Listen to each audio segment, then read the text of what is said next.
apparently, you know, they got some more, you know, insight on what happened, you know, in the shooting, you know, with Mo 3 and shit.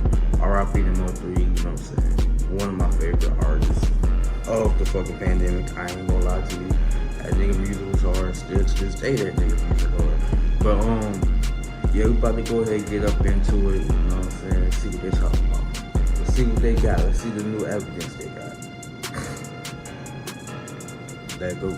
Was only half of the story because some newly resurfaced footage just hit the internet, and it's looking like there was a second shooter involved in the setup that took Mo 3's life. We've got actual receipts, and they are not looking good for a few folks. From mysterious Camaros to voices caught on camera, this clip is raising way more questions and making a lot of people real uncomfortable. So this fresh footage just dropped, and at first, everybody was saying there was only one shooter, the guy we saw chasing Mo3 on the freeway. But when you really look at how Mo 3 was shot, it don't add up. Angle of the wounds look like they didn't come from behind. So now it's looking like there was a second shooter involved. And this new footage might just be the proof. Now Mo 3's manager Rainwater has been hinting at this for a while, saying there was more to the story. And if you've been watching the case closely, the courts even slid in a little tea. They said there are multiple people. I don't know how true this shit is or whatever, but they was like, oh, boom, basically, that nigga Rainwater helped set up Mo 3. Along with him, it was Rainwater, Trap Boy Freddy, and Yella Beezy. Boom, they got Yella Beezy in custody in prison right now. But that nigga, Trap Boy Freddy, he's on the fucking loose, and they about to get Rainwater ass niggas. That nigga Rainwater about to be in jail with him, right with him, because all three of them niggas, allegedly. I don't know exactly, because, you know, I'm just an outsider looking in, but that's what the word on the street is. Like, Rainwater them helped set up. And it's crazy, because all Mo 3 wanted to do is catch the fucking fade with these niggas. These niggas was talking all hot shit. Mind you, all these niggas used to be cool. They was all talking hot shit about Mo 3, to Mo 3, about Mo 3, and Mo 3 was like, bro, I was on the fade. And they wasn't fucking with it, bro. They wasn't fucking with it. They wasn't trying to get this in no fade or nothing. People involved, not just the main guy we all saw, Q-On White, aka Banzo. Banzo himself been real cryptic too. He ain't snitching, but he told folks, one thing I know, I ain't do it. So now, we really gotta make it make sense. All right, back to the footage. When Mo 3 was being followed on the freeway, there was this other car filming everything, making jokes and mocking him. They wasn't just random people. Peep the back seat. Folks spotted license plates in there that could link to something bigger.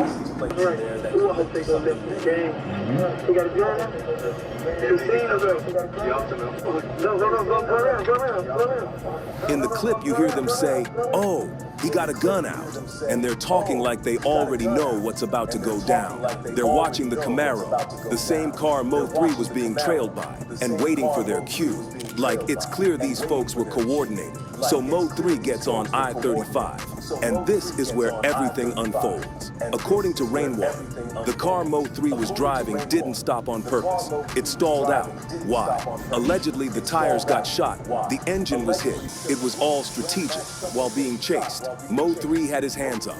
Not because he was surrendering, but because he ran into the second shooter, face to face. This ain't speculation no more. The footage is real, and it's from folks in Dallas who were there, filming. The freeway was packed, people were playing Mo 3's music, folks knew exactly what went down. A lot of the footage was allegedly wiped, but it's resurfacing now. And let's keep it real. If there were people throwing parties to celebrate after this happened, that just adds another dark layer to the whole thing. But one thing is for sure, and two are for certain. The Mo 3 case is developing as we speak. Moving forward now, still no public sighting of North Texas rapper Yella Beezy after he bonded out of jail at 10 o'clock this morning. He's charged with capital murder in the 2020 death of Dallas rapper Mo 3. Almost 5 years after we lost Mo 3, the cops locked up and are pointing fingers at none other than Yella Beezy. They're saying he was the mastermind behind the whole thing, so let's break it down. It all went down. November 11th, 2020. Mo 3 was driving up I-35 in Dallas just minding his business, when out of nowhere, a masked shooter pulls up.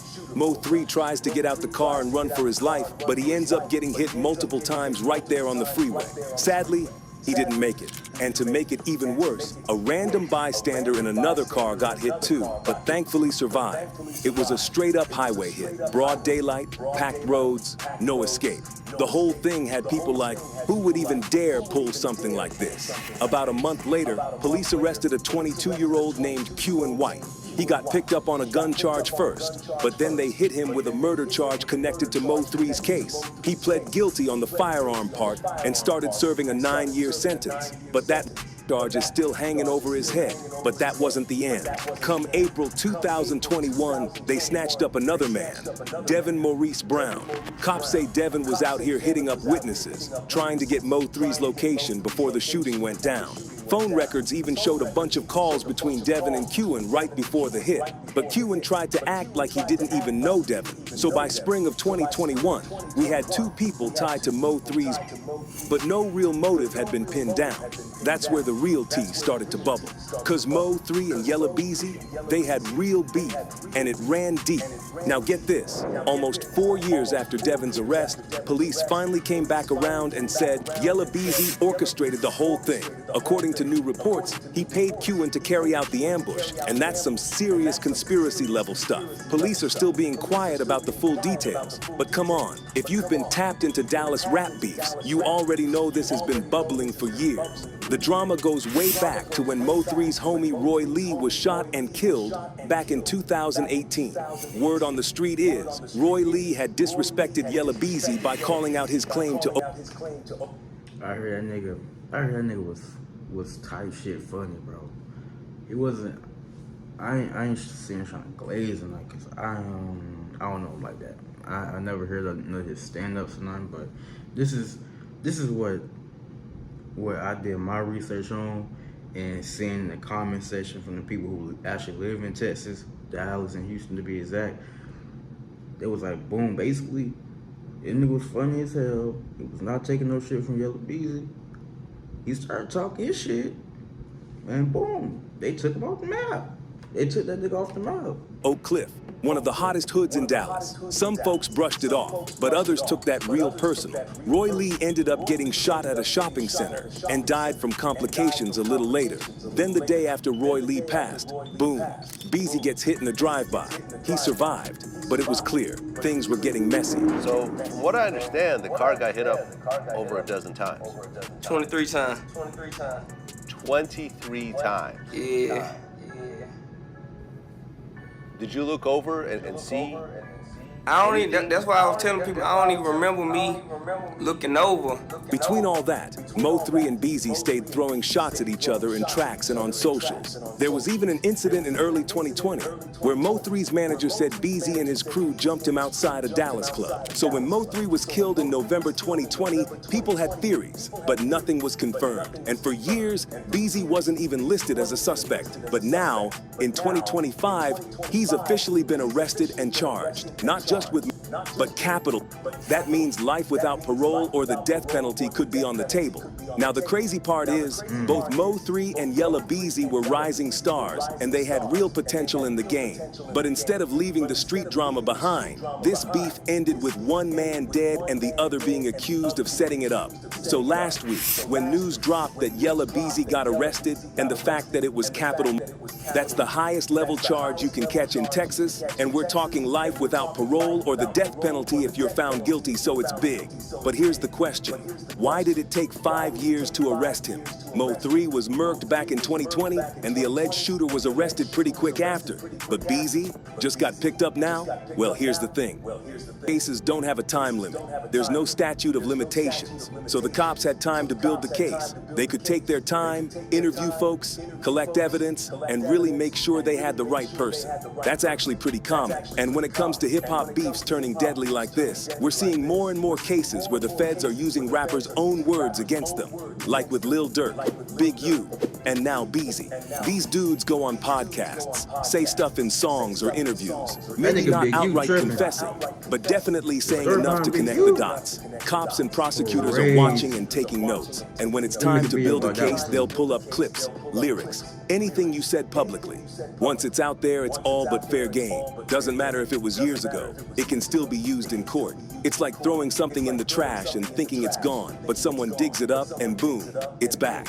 So yeah, in this digital age, folks really need to think twice before putting anything out there. It could come back later, for better or for worse. So here's the deal. If this thing with Yella Beezy actually goes to trial, now, off rip, the defense is probably gonna try to flip the narrative. Like, they might bring up diss tracks, lyrics, social media posts, anything that can look like motive. Basically, anything that paints a picture of beef. But here's where it gets tricky.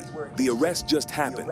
So even though Mo 3 died back in 2020, this is still the early stage of the legal process. Beezy just got booked, and now his team and the prosecution are going through discovery, swapping evidence, reviewing files, seeing what cards each side is holding. After that, he can either take a deal or push it to trial depending on how strong the evidence is. And yo, this is a capital for hire case. That means prosecutors are saying someone paid Beezy, or he had some kind of financial gain from setting it up. To convict him, the state's gotta prove not. I'm not gonna watch this whole video. We got like a couple more minutes left for the video, but I'm gonna put the full video in the link down below, so y'all can go watch that shit. You know, yeah, bro. You know, we back here, bro. We trying to get back to system. I know I keep on saying that shit every time, but I'm like, I'm for real. This time I'm trying to get back to system and shit. And you know, yeah, bro. I see, like, hit me with some videos, ideas and shit, and I hop right on that shit, bro. But anyways, it's your boy, BREZZ. I said that wrong. Oh, my eyes. Alright, I'm out, y'all.